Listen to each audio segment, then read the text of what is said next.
परिचय। कविता do not go gentle into that good night. कवि Dylan Thomas. Dylan Thomas. Dylan Thomas Welsh कवि थे जो अपनी गहन और भावनात्मक शैली के लिए जाने जाते हैं। ये कविता 1951 में लिखी गई थी और इसे विलाप एलिजी के रूप में देखा जाता है। कविता विशेष रूप से कवि के पिता की मृत्यु को संबोधित करती है और जीवन के अंत को स्वीकार न करने की भावना को प्रदर्शित करती है। ये एक प्रकार की विलाप कविता है जिसमें कवि अपने पिता से आग्रह करता है कि वे अपनी मृत्यु के विरुद्ध संघर्ष करें और अच्छी रात मृत्यु में शांतिपूर्वक न जाएं।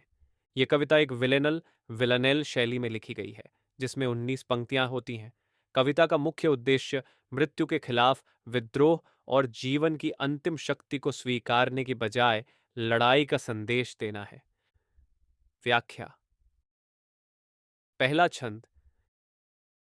Do not go gentle into that good night. Old age should burn and rave at close of day. Rage, rage against the dying of the light. छंद की सामूहिक व्याख्या। इस छंद में कवि अपने पिता और सभी लोगों से आग्रह कर रहे हैं कि वे मृत्यु को बिना संघर्ष किए स्वीकार न करें। कवि का मानना है कि बुढ़ापे में भी व्यक्ति को ऊर्जा और संघर्ष से भरा होना चाहिए। अच्छी रात मृत्यु का प्रतीक है और मिटती हुई रोशनी जीवन का। कवि यहाँ जीवन के लिए लड़ाई का आह्वान कर रहे हैं। पंक्ति दर पंक्ति व्याख्या। Do not go gentle into that good night. इस पंक्ति में अच्छी रात मृत्यु के लिए रूपक मेटाफोर है। कवि आग्रह करते हैं कि व्यक्ति को बिना संघर्ष के मृत्यु को स्वीकार नहीं करना चाहिए। Old age should burn and rave at close of day. Close of day का मतलब जीवन का अंत है।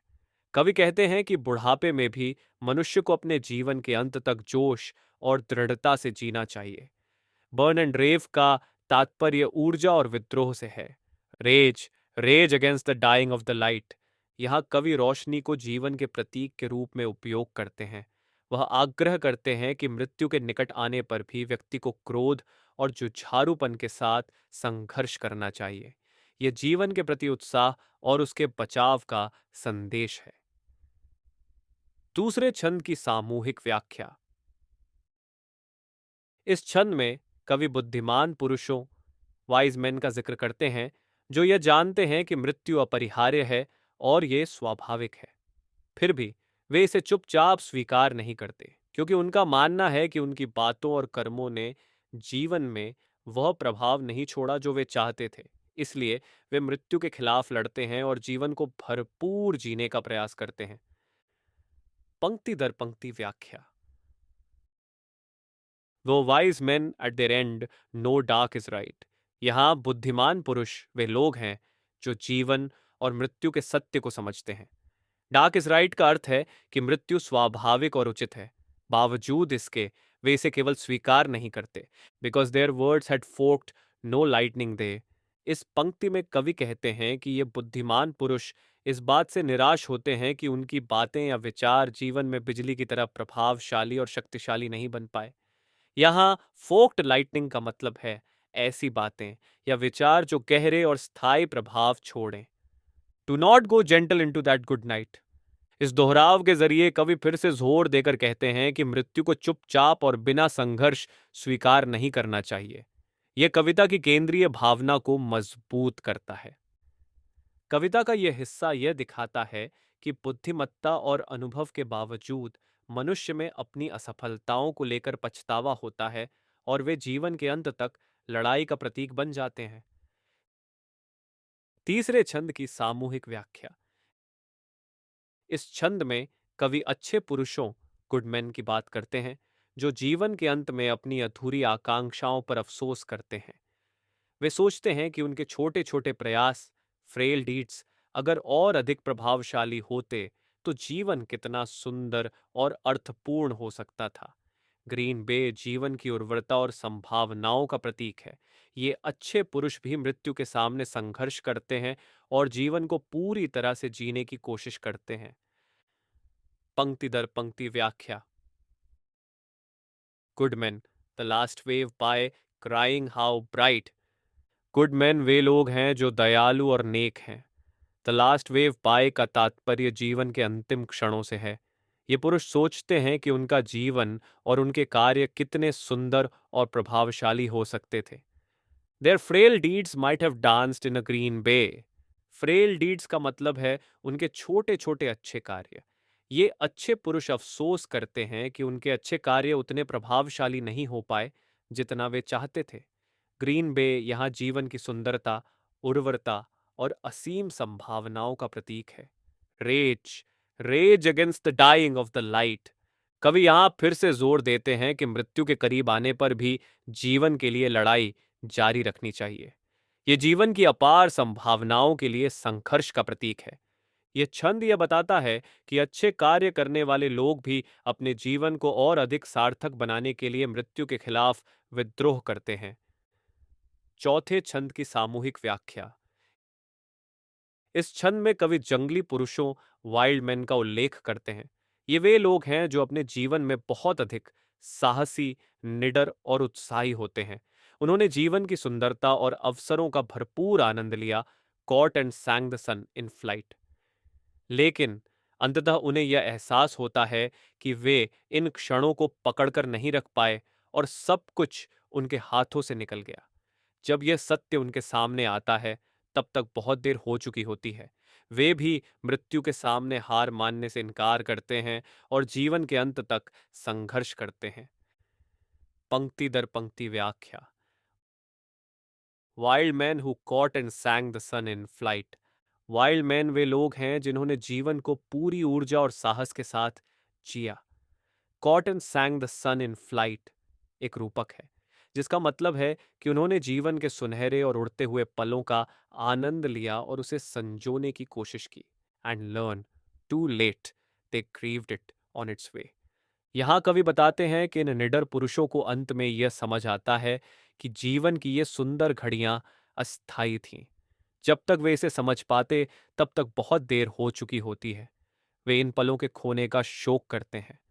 Do not go gentle into that good night. कविता की इस दोहराव वाली पंक्ति के जरिए कवि फिर से यह संदेश देते हैं कि मृत्यु को चुपचाप स्वीकार नहीं करना चाहिए। यह जीवन की अप्रत्याशितता और मृत्यु के खिलाफ लड़ाई का प्रतीक है। यह छंद यह दिखाता है कि साहस और उत्साह से भरा जीवन जीने वाले लोग भी अंततः समय की नश्वरता के शोक में डूब जाते हैं और मृत्यु के खिलाफ संघर्ष करते हैं। पांचवें छंद की सामूहिक व्याख्या।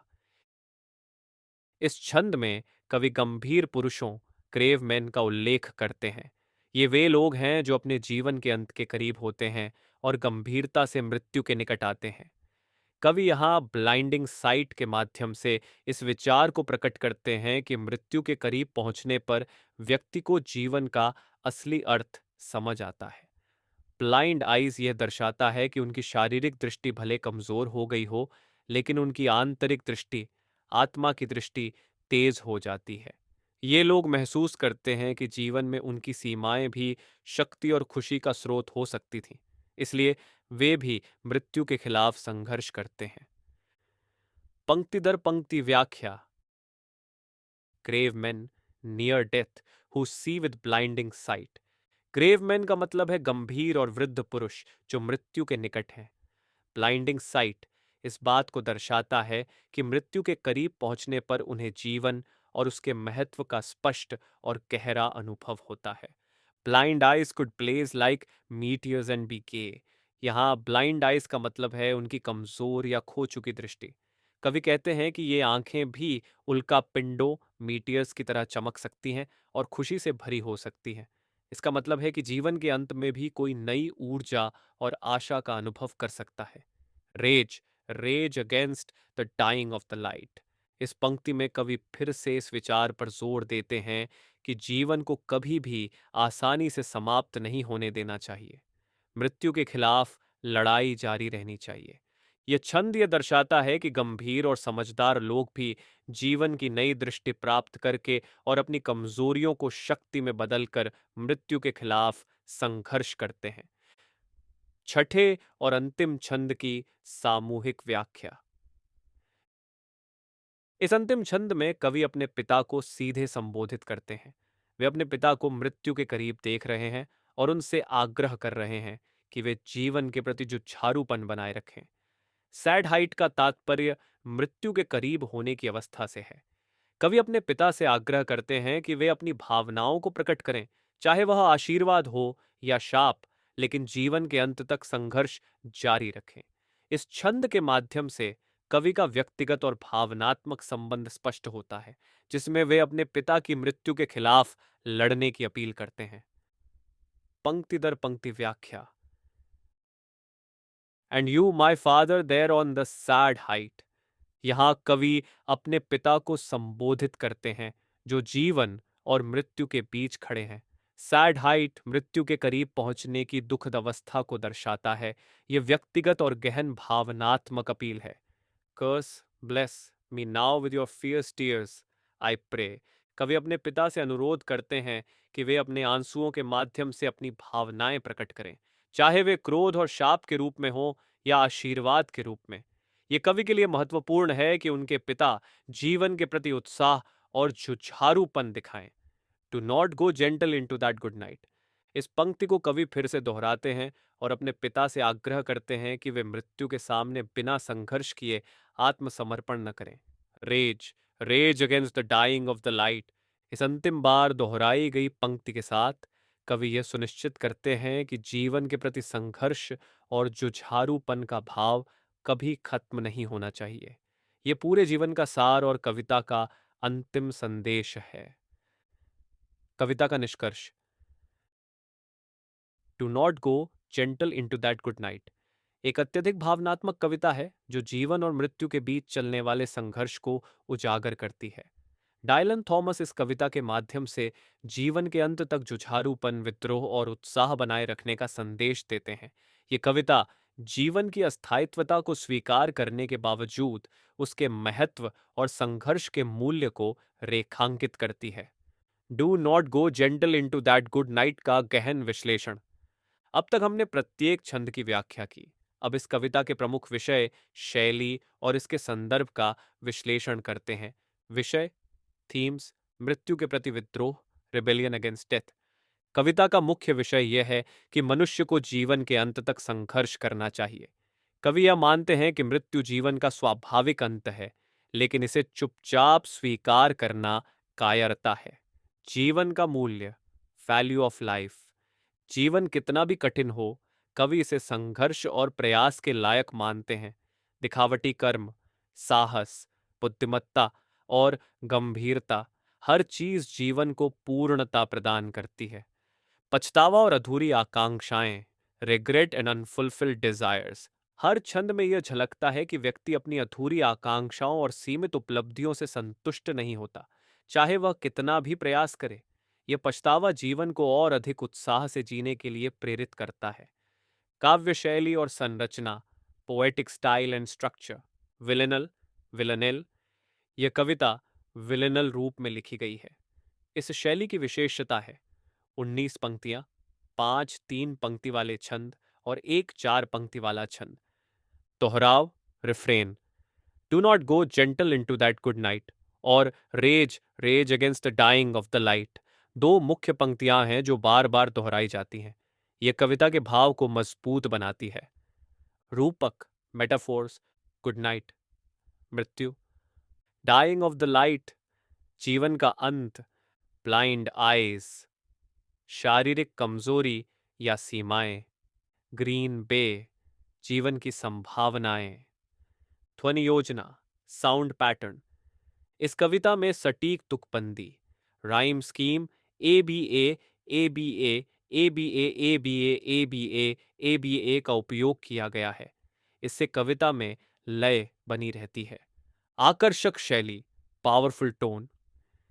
कविता का स्वर उत्साहपूर्ण और आवेशपूर्ण है। रेज रेज जैसे शब्द कविता के भाव को तीव्रता प्रदान करते हैं। व्यक्तिगत संदर्भ, पर्सनल कॉन्टेक्स्ट। इस कविता का गहरा व्यक्तिगत संदर्भ है। इसे कवि ने अपने पिता की मृत्यु के करीब होने पर लिखा था। कवि अपने पिता से यह आग्रह करते हैं कि वे जीवन के अंतिम क्षणों तक संघर्षशील रहें। यह उनके जीवन के प्रति गहरे लगाव और सम्मान को दर्शाता है। संदेश, मैसेज। जीवन को कभी भी हल्के में न लें। मृत्यु को स्वाभाविक रूप से स्वीकार करें, लेकिन उसे बिना संघर्ष किए गले न लगाएं। अपनी कमजोरियों और पछतावों के बावजूद जीवन को पूरी ऊर्जा और सकारात्मकता के साथ जिए। कविता का भारतीय संदर्भ में महत्व। इस कविता का संदेश भारतीय दर्शकों के लिए भी अत्यधिक प्रासंगिक है। भारतीय दर्शन में जीवन, संघर्ष और कर्म को महत्व दिया गया है।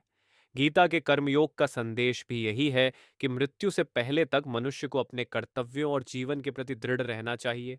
आप कौन से विशेष पहलू पर गहन चर्चा चाहते हैं?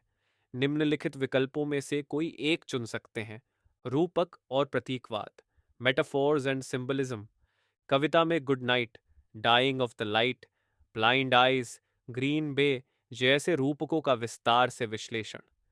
शैली और संरचना, स्टाइल एंड स्ट्रक्चर। कविता की विलेनल शैली, तुकबंदी योजना और दोहराव का गहन विश्लेषण।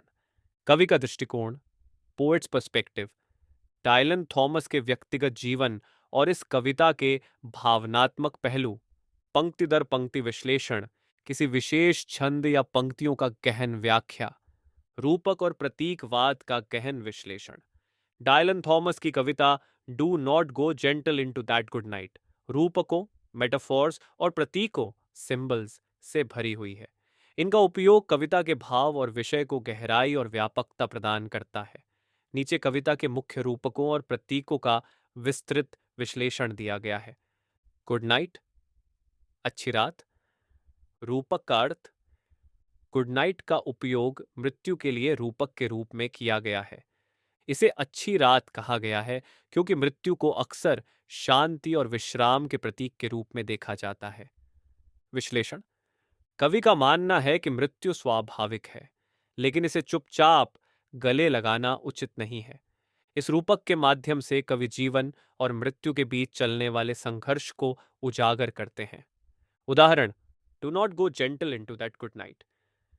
यहाँ गुड नाइट केवल शांति का प्रतीक नहीं है, बल्कि एक ऐसा विरोधाभास भी है जो मृत्यु की स्वीकृति के खिलाफ विद्रोह का आह्वान करता है। डाइंग ऑफ द लाइट, रोशनी का मरना। रूपक का अर्थ लाइट जीवन का प्रतीक है और डाइंग ऑफ द लाइट जीवन के अंत का प्रतीक है। यह मृत्यु के निकट आने की प्रक्रिया को दर्शाता है। विश्लेषण। कवि का मानना है कि रोशनी, जीवन का खत्म होना एक दर्दनाक प्रक्रिया है जिसे रोकने के लिए प्रयास किया जाना चाहिए। यह रूपक कविता में संघर्ष और जुझारूपन का प्रतीक बन जाता है। उदाहरण, rage, rage against the dying of the light. Light जीवन की चमक और ऊर्जा का प्रतीक है जिसे कवि बचाए रखने का आग्रह करते हैं। ब्लाइंड आइज, अंधी आंखें। रूपक का अर्थ। ब्लाइंड आइज का मतलब है बुढ़ापे या बीमारी के कारण दृष्टि खो देना।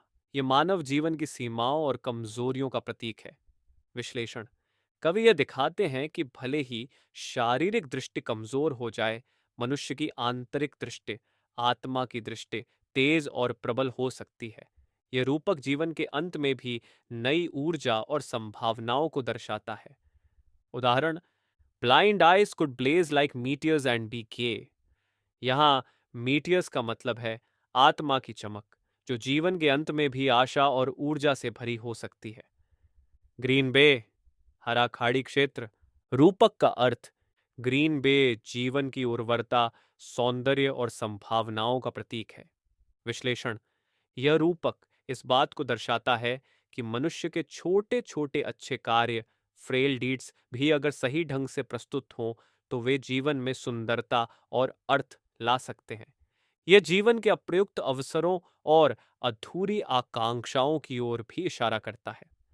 उदाहरण, Their frail deeds might have danced in a green bay. ये पंक्ति उन अच्छे पुरुषों, गुड मैन के लिए है जो अपने छोटे प्रयासों को और अधिक प्रभावशाली बनाने की इच्छा रखते हैं। फोक्ड लाइटनिंग, द्विभाजित बिजली। रूपक का अर्थ। फोक्ड लाइटनिंग का मतलब है वे शक्तिशाली शब्द और कार्य जो जीवन में बड़ा प्रभाव डालते हैं। विश्लेषण। यह बुद्धिमान पुरुषों, वाइज मैन की आकांक्षाओं को दर्शाता है जो सोचते हैं कि उनके शब्द और कार्य जीवन में वह असर नहीं छोड़ पाए जो वे चाहते थे। यह रूपक व्यक्ति की अपनी क्षमताओं और उनके सीमित प्रभाव के प्रति पछतावे को व्यक्त करता है। उदाहरण, because their words had forked no lightning they. यहां कवि कहते हैं कि बुद्धिमान लोग अपने प्रभाव की कमी से निराश होकर भी मृत्यु के खिलाफ विद्रोह करते हैं। मीटियस, उल्कापिंड। रूपक का अर्थ मीटियस तेजस्विता और चमक का प्रतीक है। यह आत्मा और जीवन की ऊर्जा को दर्शाता है।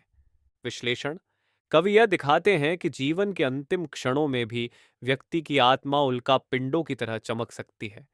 यह रूपक संघर्ष और उत्साह का प्रतीक है। उदाहरण, blind eyes could blaze like meteors and be gay. Meteors जीवन की अंतिम ऊर्जा और उत्साह का प्रतीक है, जिसे मृत्यु के करीब आने पर भी बनाए रखा जा सकता है। सैड हाइट, दुखद ऊंचाई। रूपक का अर्थ सैड हाइट मृत्यु के करीब होने की अवस्था को दर्शाता है। यह उस शिखर का प्रतीक है जहां से व्यक्ति जीवन को पीछे मुड़कर देखता है। विश्लेषण, यह रूपक जीवन के अंत के प्रति दुख और असमंजस को प्रकट करता है। कवि इसे ऊंचाई कहते हैं क्योंकि यह अवस्था आत्मविश्लेषण और परिपक्वता से भरी होती है। उदाहरण, and you my father there on the sad height. यहाँ कवि अपने पिता को जीवन और मृत्यु के बीच खड़े देखते हैं और उन्हें संघर्ष करने के लिए प्रेरित करते हैं। निष्कर्ष, डायलन थॉमस ने do not go gentle into that good night में रूपकों और प्रतीकों का गहराई से उपयोग करके कविता को गहन और भावनात्मक बना दिया है। Good night, dying of the light और ब्लाइंड आइज जैसे रूपकों ने जीवन और मृत्यु के संघर्ष को उभारा। मीटियर्स, ग्रीन बे और फोक्ड लाइटनिंग ने जीवन की ऊर्जा, सौंदर्य और संभावनाओं को दर्शाया। यह कविता पाठकों को मृत्यु के करीब आने पर भी जीवन को पूरी ताकत और उत्साह के साथ जीने का संदेश देती है। शैली और संरचना का गहन विश्लेषण। डायलन थॉमस की कविता do not go gentle into that good night काव्यात्मक संरचना और शैली का उत्कृष्ट उदाहरण है। यह कविता विलेनल विलानेल रूप में लिखी गई है। इस शैली और इसकी विशिष्टताओं को समझने के लिए नीचे प्रमुख बिंदुओं का विश्लेषण दिया गया है। विलेनल विलानेल की विशेषताएं। 19 पंक्तियों की संरचना। कविता में कुल 19 पंक्तियां हैं। यह 6 छंदों में विभाजित है। 5 त्रिपदी, 3 पंक्तियों वाले छंद और 1 चतुष्पदी, 4 पंक्तियों वाला छंद। दोहराव, रिफ्रेन्स। कविता में 2 मुख्य पंक्तियां बार बार दोहराई जाती हैं। Do not go gentle into that good night. Rage, rage against the dying of the light. यह दोहराव कविता के भाव को सशक्त बनाता है और पाठकों को कवि के आग्रह का महत्व समझाता है। तुकबंदी योजना, राइम स्कीम। कविता में एक सटीक तुकबंदी योजना है। A B A B A B A B A B A B A और बी तुकबंदी वाले शब्द पूरे कविता में नियमित रूप से आते हैं। उदाहरण, नाइट और लाइट ए, दे और बे बी। लय और संगीतात्मकता, रिदम एंड म्यूजिकलिटी। कविता में एक नियमित लय है जो इसे पढ़ने और सुनने में प्रभावशाली बनाती है। इस लय का निर्माण तुकबंदी, दोहराव और वाक्य संरचना के माध्यम से होता है। कविता की संरचना और भावनात्मक गहराई। त्रिपदी छंद, टर्सेट्स। पहले 5 छंदों में कवि विभिन्न प्रकार के पुरुषों, बुद्धिमान, नेक, साहसी, गंभीर का जिक्र करते हैं। हर छंद में एक दोहराई जाने वाली पंक्ति भावनात्मक प्रभाव को गहराई प्रदान करती है। चतुष्पदी छंद, क्वट्रेन। अंतिम छंद में कवि अपने पिता को सीधे संबोधित करते हैं। यह व्यक्तिगत और भावनात्मक रूप से सबसे गहन छंद है। दोहराव का महत्व, सिग्निफिकेंस ऑफ रेपिटेशन, भावनात्मक बल। Do not go gentle into that good night और rage rage against the dying of the light का बार बार आना एक दृढ़ और उत्साही स्वर को प्रकट करता है। यह मृत्यु के खिलाफ लड़ाई का प्रतीक बन जाता है। एकता का निर्माण। दोहराव कविता के विभिन्न छंदों को एक साथ जोड़ता है। प्रत्येक छंद एक अलग विचार को प्रस्तुत करता है, लेकिन यह दोहराव हर छंद को केंद्रीय विषय से जोड़ देता है। पाठक पर प्रभाव। पाठकों के मन में यह संदेश गहराई से अंकित हो जाता है कि मृत्यु को बिना संघर्ष किए स्वीकार नहीं करना चाहिए। तुकबंदी योजना का प्रभाव, इफेक्ट ऑफ राइम स्कीम, संगीतात्मकता, तुकबंदी कविता में एक संगीतमय प्रवाह जोड़ती है। उदाहरण, नाइट, लाइट, हाइट जैसे शब्द ध्वनि और अर्थ के स्तर पर कविता में गहराई लाते हैं। पाठकों को बांधे रखना, नियमित तुकबंदी कविता को एक प्राकृतिक लय देती है, जिससे पाठक कविता के साथ भावनात्मक रूप से जुड़ते हैं। शैली का भावनात्मक प्रभाव, इमोशनल इम्पैक्ट ऑफ स्टाइल, संघर्ष और विद्रोह का स्वर, टू नॉट गो जेंटल और रेज, रेज जैसे आवेगपूर्ण शब्द कविता को एक विद्रोही और सशक्त स्वर प्रदान करते हैं। यह शैली कवि के आंतरिक संघर्ष को पाठक तक गहराई से पहुंचाती है। सार्वभौमिकता, कविता की संरचना इसे व्यक्तिगत अनुभव से उठाकर एक सार्वभौमिक संदेश में बदल देती है। निष्कर्ष, डायलन थॉमस ने do not go gentle into that good night को विलेनल शैली में लिखकर इसे एक शक्तिशाली और यादगार कविता बना दिया। इसकी संरचना और शैली कविता के संदेश, जीवन के अंत तक संघर्ष और विद्रोह को और गहराई से उभारती है। कवि का दृष्टिकोण और भावनात्मक पहलू का विश्लेषण, डायलन थॉमस की कविता do not go gentle into that good night गहन व्यक्तिगत और भावनात्मक दृष्टिकोण से प्रेरित है। ये कविता उनके पिता के निधन के निकट लिखी गई थी और इसमें कवि ने जीवन और मृत्यु के प्रति अपनी गहरी भावनाओं को व्यक्त किया है।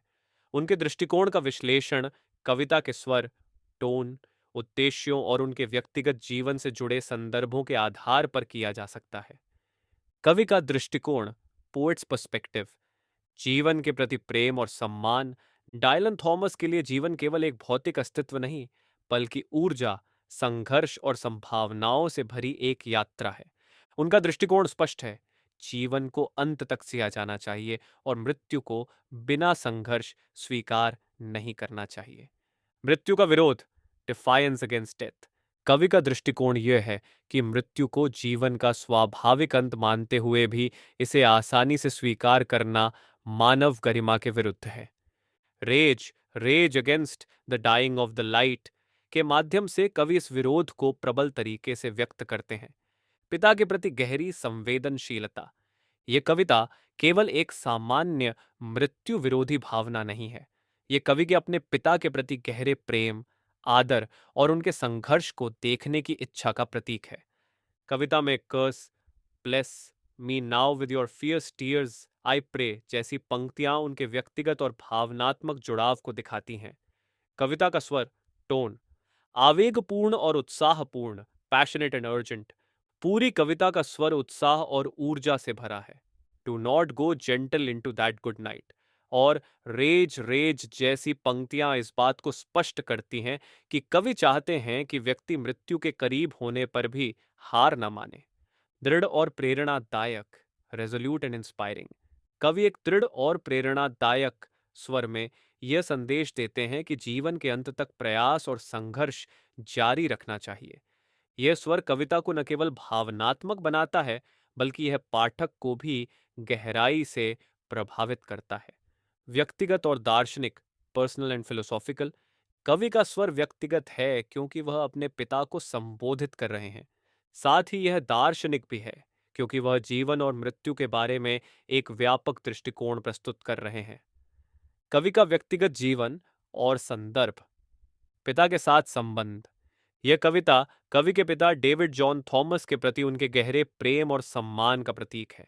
उनके पिता, जो एक अंग्रेजी शिक्षक थे, अपने अंतिम समय में दृष्टिहीन हो गए थे और शारीरिक रूप से कमजोर हो गए थे। डायलन थॉमस ने इस कविता में अपने पिता के प्रति अपने जज्बातों को एक आह्वान के रूप में व्यक्त किया है। जीवन और मृत्यु का संघर्ष, कवि के जीवन के अनुभव और उनके पिता की मृत्यु ने उन्हें जीवन और मृत्यु के बीच के संघर्ष को गहराई से समझने के लिए प्रेरित किया। यह कविता उनके इस आंतरिक संघर्ष का ही परिणाम है। व्यक्तिगत दुख का रूपांतरण, ट्रांसफॉर्मेशन ऑफ पर्सनल ग्रीफ। यह कविता कवि के व्यक्तिगत दुख का एक सार्वभौमिक संदेश में रूपांतरण है। उन्होंने अपने व्यक्तिगत अनुभव को जीवन और मृत्यु पर एक व्यापक दृष्टिकोण के रूप में प्रस्तुत किया है। भावनात्मक पहलू, इमोशनल एस्पेक्ट्स, दृढ़ता और जुझारूपन। कवि के हर छंद में जीवन के प्रति दृढ़ता और जुझारूपन का भाव दिखाई देता है। उनके शब्द रेज, रेज न केवल उनकी अपनी भावनाओं का बल्कि उनके पिता के लिए उनकी आशाओं का प्रतीक हैं। दुख और प्रेम का मिश्रण। कविता में कवि का अपने पिता के प्रति गहरा प्रेम और उनके जीवन के अंत के करीब होने का दुहक साफ झलकता है। ये कविता उस दर्द को व्यक्त करती है जो किसी प्रियजन को खोने के डर से उत्पन्न होता है। संघर्ष की प्रेरणा। कविता के अंत में कवि यह स्पष्ट करते हैं कि जीवन के अंतिम क्षणों में भी संघर्ष करना महत्वपूर्ण है। यह प्रेरणा केवल उनके पिता के लिए नहीं बल्कि हर व्यक्ति के लिए है। मृत्यु के प्रति कवि का दर्शन, फिलॉसफी ऑन डेथ। मृत्यु अपरिहार्य है लेकिन संघर्ष अनिवार्य है। कवि मानते हैं कि मृत्यु को टाला नहीं जा सकता, लेकिन इसे चुपचाप स्वीकार करना उचित नहीं है। उनका दर्शन यह है कि जीवन को अंत तक पूर्ण ऊर्जा और दृढ़ता के साथ जिया जाना चाहिए। जीवन की क्षणभंगुरता। कवि यह भी मानते हैं कि जीवन नश्वर है और इसे अर्थपूर्ण बनाने के लिए हमें अपने सीमित समय का पूरा उपयोग करना चाहिए। Blind eyes could plays like मीटियर्स। यह दिखाता है कि जीवन के अंतिम क्षणों में भी उज्ज्वलता संभव है। संघर्ष का सार, एसेंस ऑफ स्ट्रगल। कवि के लिए संघर्ष केवल जीवन का हिस्सा नहीं है बल्कि इसका सार है। वह मानते हैं कि मृत्यु के सामने संघर्ष करना मानवता का प्रतीक है। निष्कर्ष। डायलन थॉमस की do not go gentle into that good night केवल एक कविता नहीं है बल्कि जीवन और मृत्यु पर एक गहरा व्यक्तिगत और दार्शनिक दृष्टिकोण है। कवि का दृष्टिकोण जुझारूपन और प्रेरणा से भरा है। यह कविता अपने पाठकों को जीवन के प्रति उनका दृष्टिकोण बदलने और हर पल को जिंदा दिली से जीने का संदेश देती है।